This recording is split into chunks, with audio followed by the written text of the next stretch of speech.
what kind of a deal would be made where you would guarantee the shipment of weapons from the United States into Mexico by the federal government? For what purpose? To destabilize? Destabilize, support a specific faction. Right, but that's the question. Why them? And like, what was it? Money? Was it influence? Were they working on something? You know, there's a lot of. We're in the realm of theory right now. Of course. But El Mayo Zambada learned his trade craft in Los Angeles 50 years ago. And one of the people that was instrumental in showing him how to run drugs and move things through countries was a man who was a Castro-era police officer who was involved in the Bay of Pig incidents.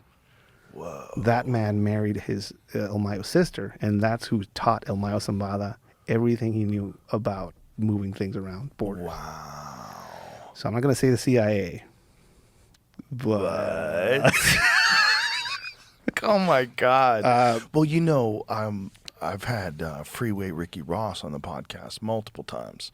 And for people who haven't seen those episodes or heard me talk about Ricky, Ricky is the real Rick Ross. Like Rick Ross, the rapper, that's not his name. He named himself Rick Ross because Freeway Ricky was a legend. He was a legend in Los Angeles. He was the #1 cocaine dealer in Los Angeles, and he was getting it all from the CIA. And he was helping funding the Contras versus the Sandinistas in Nicaragua. And he had no idea because he couldn't even read. Yeah. And that same Contra situation pops up again with the death of Kiki Camarena, the DEA agent. There was 2 major prisoner extraditions of cartel members from Mexico to the U.S. And the first one that came through, I think a year ago, was the apparent murderer of Kiki Camarena. Was a cartel member, and they've always pinned it on him. Like the cartels were. There was this giant grove of marijuana out there, and that Kiki Camarena saw it and reported it. And Caro Quintero, who owned this plantation, had him killed, right? And we actually went down to Jalisco where he was tortured and killed, and talked to the locals there, and they were like, "Ah, la casa de la CIA," like that, the CIA house. They're like, what?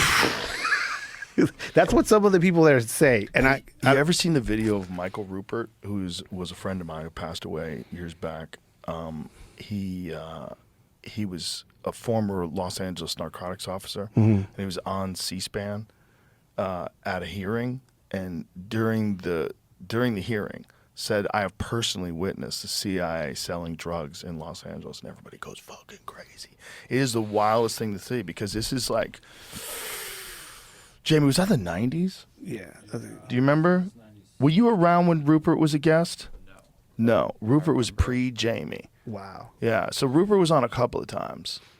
And then he took his own life one time. He was very depressed. I don't doubt that he took his life. He was living pretty destitute. I think he was in a trailer. I get it. It wasn't the end wasn't good, but there was a movie. Here, listen. Mike Rupert, 1996. Let's play some of this because it is crazy. It's crazy. This is all live on C-SPAN. Los Angeles Police narcotics detective, and I work South Central Los Angeles, and I will tell you, Director Deutsch, emphatically and without equivocation. Can you speak further into the mic, sir? These mics don't seem to be...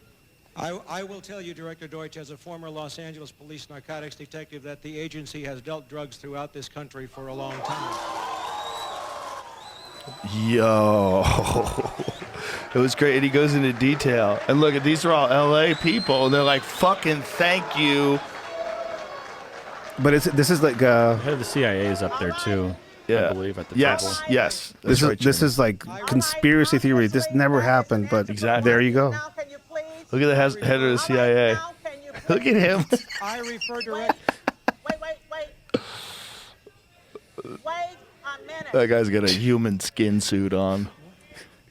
That's a demon. It's like Mexico's UFOs are. It's always been like Mexico's Bigfoot is CIA.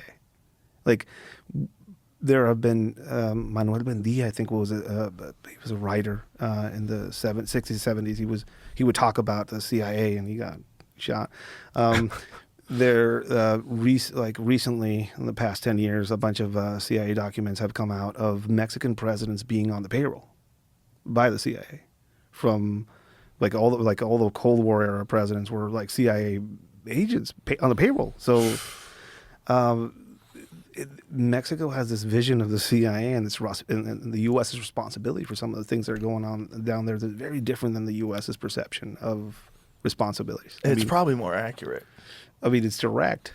It was shocking to me when we were there at Kiki coming in, the house where he was kept and I think tortured and finally killed, that the people around there that have lived there when it happened, some of them would call that the CIA house.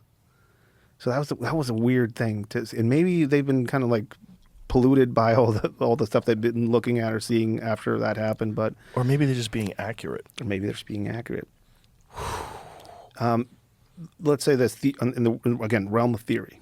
You have the United States dealing with Mexico, and 9/11 happens, and then you're worried about things going through the border like a nuke. You're paranoid. Do you entrust the Mexican government to keep that border safe and tell you if anything goes through that border? Or you talk to the cartels that actually own that border? Who do you talk to? You have to talk to the cartels.